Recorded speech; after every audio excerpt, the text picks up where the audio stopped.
व्रत का जो नियम है वो एक ही नियम है जो शिव महापुराण के अंतर्गत है। सुबह पूजा की थाली लगाई है। 5 व्रतों का विधान है, छठा व्रत का विधान नहीं। कितने व्रत? 5। सुबह पूजन की थाली लगाई है। पूजा की थाली, अभिषेक का सामान सब लेकर आप मंदिर में जाइए। शिव मंदिर में जाकर बाबा का जल अभिषेक पूजन करिए जिस हिसाब से आप करते आए हो। पूजन की थाली में सामान उतना रखना जो शाम को भी आपके साथ चला जाए, अलग से नहीं रखना पड़े। अलग से केवल शाम को दिए रखो, जल रख लो थोड़ा सा, और बाकी का जो मिष्ठान आप तैयार करोगे बस वो, बाकी का चंदन नबीर गुलाल ये सब सुबह की थाली का थोड़ा फल जो भी। सुबह पूजन करो बाबा का, निवेदन करो, घर आ जाओ, थाली को ढक कर रख दीजिए। शाम को जब जाओ कोई प्रसाद उतना ही बनाओ जितना भगवान के लिए बना रहे हो। ये नहीं कि खीर ज्यादा बना ली तो आधी हम यहाँ ले जाएं और आधी घर के लिए छोड़ दें, नहीं, उतना ही बनाओ जितना भगवान के लिए जाएगा, जिसमें से 3 हिस्से हों। एक पात्र में भर कर ले जाओ, दोने ले जाओ, कटोरी ले जाओ, प्लेट ले जाओ, जो तुम्हारी मर्जी पड़े, कागज ले जाओ, जो तुम्हारा मन पड़े तो ले जाओ। 6 दिए लेकर जाओ, बाबा के मंदिर में जाकर पूजन अर्चना करो। शाम को अभिषेक नहीं करना है, केवल छींटा करो। थोड़ा सा जल जो बचा हुआ है उसमें से थोड़ा थोड़ा छींटा देकर, जल का थोड़ा सा छींटा देकर पूजन आदि कर कर जैसी पूजन सुबह करी वैसे भाव से पूजन करो। 5 दिए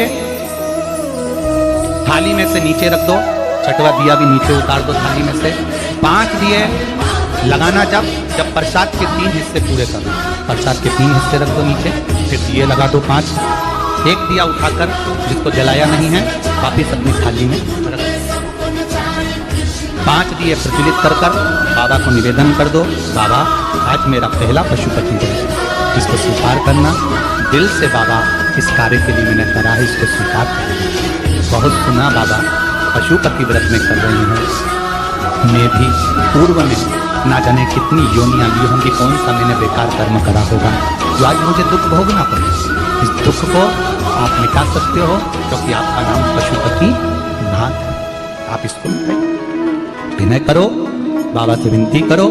एक दिया, एक प्रसाद का हिस्सा थाली में लेकर आ जाओ, बाबा को निवेदन कर कर, बाकी का वहां छोड़कर एक दिया, एक प्रसाद का हिस्सा लेकर आ जाओ। एक दिया, एक प्रसाद का हिस्सा लाए, घर के अंदर प्रवेश करते समय सीधे हाथ की ओर बैठकर अपने घर की ओर मुख कर सीधे हाथ की ओर उस दिए को घर के बाहर प्रज्वलित कर दो। भगवान से विनती करो, भोलेनाथ आप मेरे घर में प्रवेश कर कर मेरा कार्य सिद्ध करें। बाबा को निवेदन कर कर अंदर जाइए। भोजन करने से पहले जो मीठा है, एक हिस्सा प्रसाद का है, उसको खा लीजिए। उस हिस्से में से किसी को नहीं देना, चाहे घर में बच्चे हों चाहे बड़े हों। उस प्रसाद का हिस्सा केवल तुमको। पहले प्रसाद खाइए, उसके बाद में फिर भोजन। एक समय फलाहार कर सकते हो, दूसरे समय भोजन कर सकते हो। इसमें जरूरी नहीं कि आपको मीठा ही खाना है। शाम का जो प्रसाद बनेगा वो मीठे का ही भोग लगेगा। सवेरे आप आराम से नमकीन का भी फलाहार कर सकते हो, मीठे का भी फलाहार कर सकते हो। फलाहार के लिए कोई मना नहीं है, फलाहार आप कैसा भी कर सकते हो। पर भोजन जब करोगे, अन्न जब खाओगे, जब पहले भगवान का प्रसाद खाओगे। 4 पशुपति व्रत पूर्ण हो, बीच में अगर कहीं रजस्वला धर्म आ गया, आपको पूजन नहीं करना है, घर में कोई सूतक सावड़ आ गया या कोई व्रत फंस गया, एकादशी आ गई या कोई व्रत आ गया, तीज आ गई, चतुर्थी आ गई, जिसका व्रत करते हुए आए हो, तो पशुपति व्रत उस दिन मत करो, फिर अगले सोमवार करो।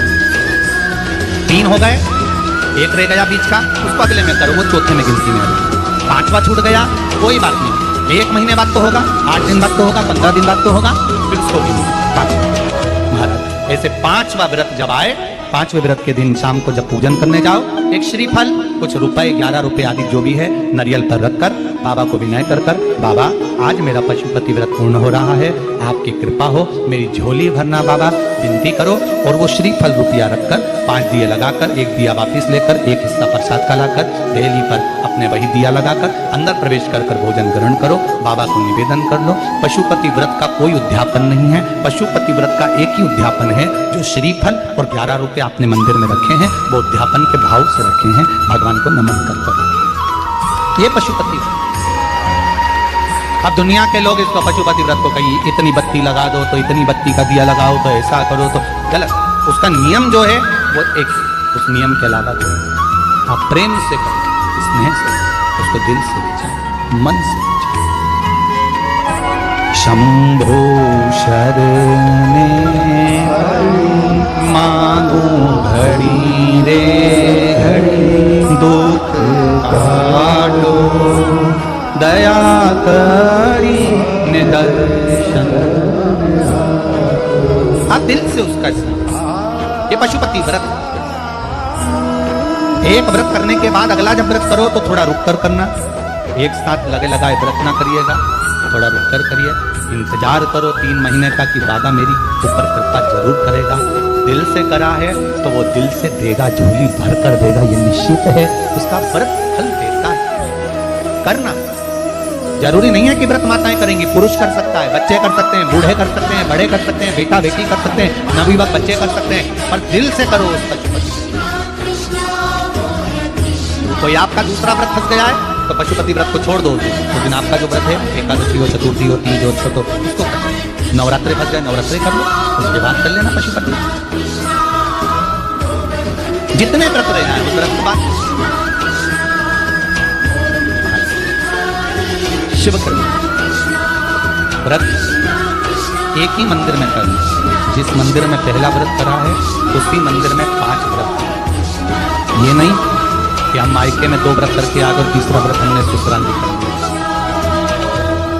2 व्रत करके मायके से आ गई हो तो 3 व्रत भी मायके जाके ही करना। अगली बार ऐसे जाना कि सोमवार बीच में फंस जाए और तुम 1 व्रत करके आ जाए।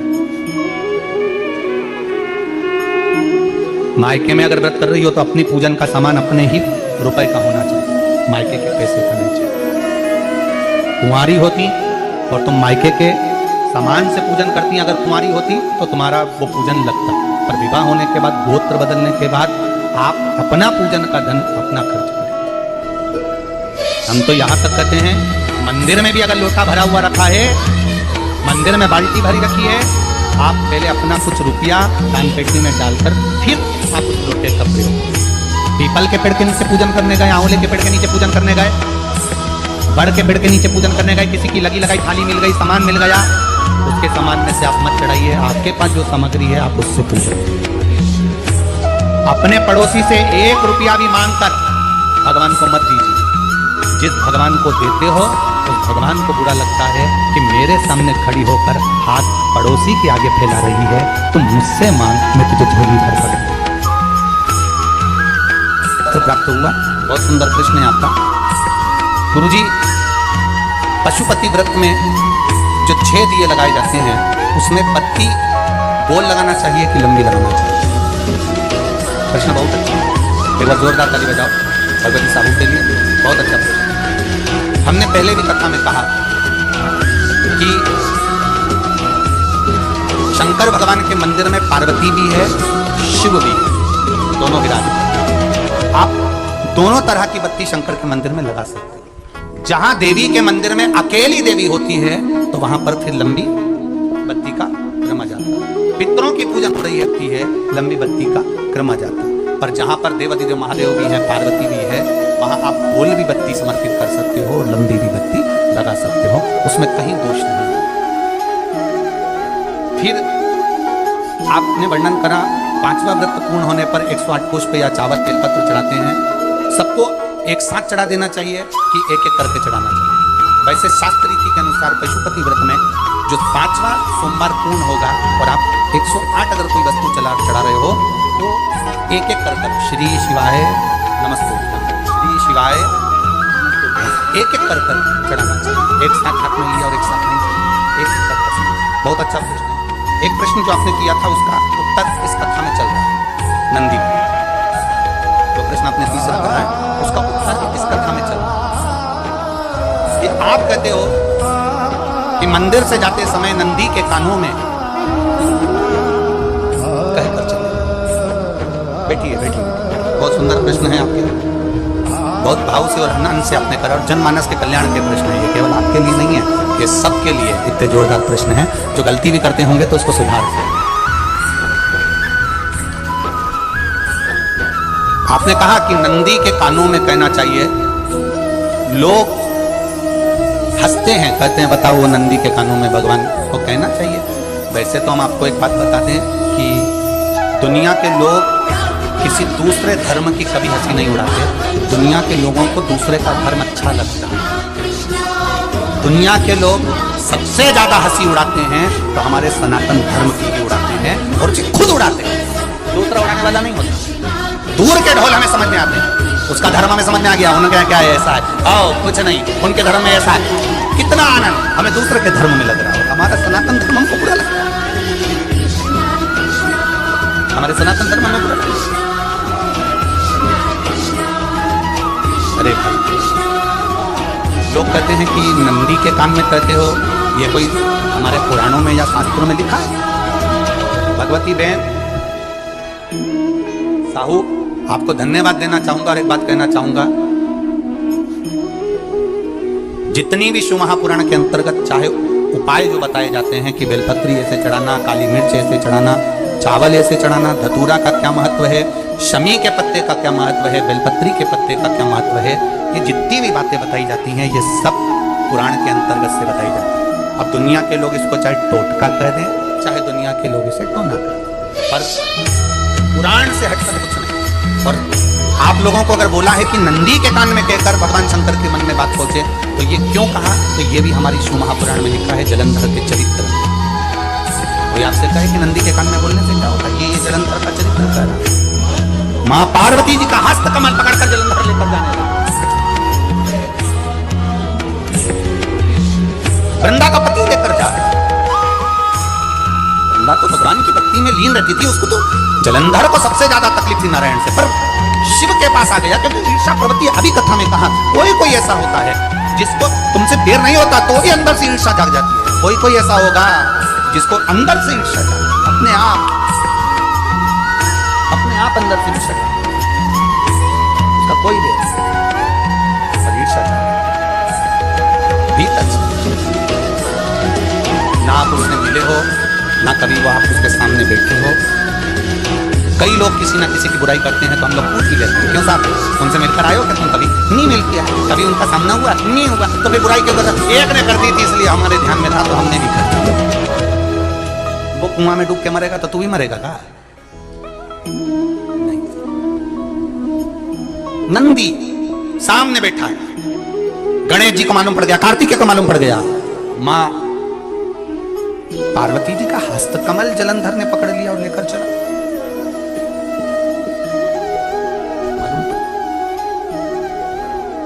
तुम नहीं रहा।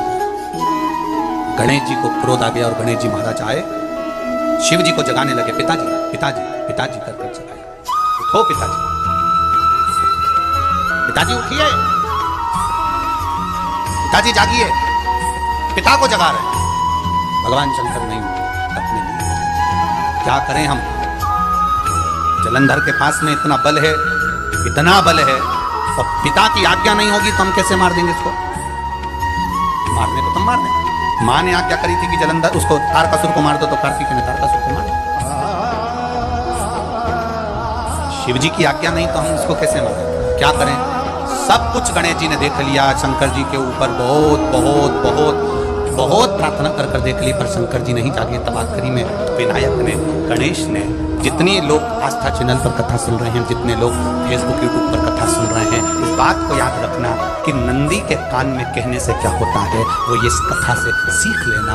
आखिरी में गणेश जी को लगा किसको कहूँ, शंकर जी भी तप में है, नंदी भी तप में है, मैं किसको कहूँ?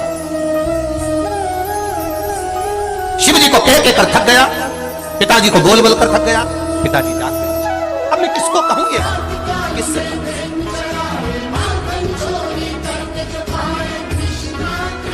विनायक गए सीधे अब नंदी के पास। नंदी भी तप में लीन थे, शंकर जी की ओर मुख, शंकर जी की ओर मुख गए। जाकर तुरंत विनायक ने नंदी के कानों में जाकर कहा, नंदीश्वर, मैया का हाथ पकड़कर जलंधर लेकर जा रहा है, पिताजी तप में लीन है, कृपा करिए ना। बस केवल नंदी के कान में कहा, गणेश जी दूर हट गए।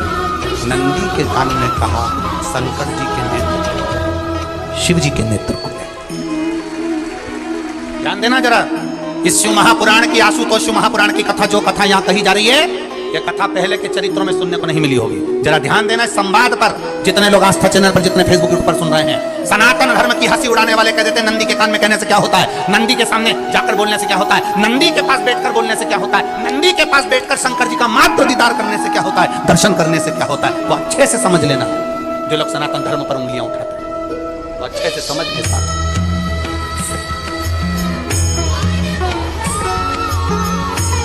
क्या होता है? नंदी तप में लीन, शिवजी तप में लीन, शिव नहीं उठ रहे। विनायक ने नंदी के कानों में जाकर कर दिया, नंदी के कान में जाकर कहा, नंदी के नेत्र नहीं खुले। नेत्र किसके खुले? जम के बोलो, महादेव के खुले, शिव जी के खुले। ये मन का तार।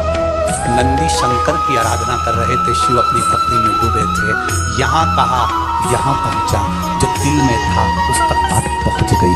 नंदी के दिल में शिव थे, तुम कहे नंदी ने शंकर तक बात पहुंचा दी। वो सूत्र जो बंधा था दिल से दिल तक का, वो पहुंच गया। वो सूत्र जो दिल से दिल तक बंधा हुआ था, मन से बंधा हुआ था, खबर वहां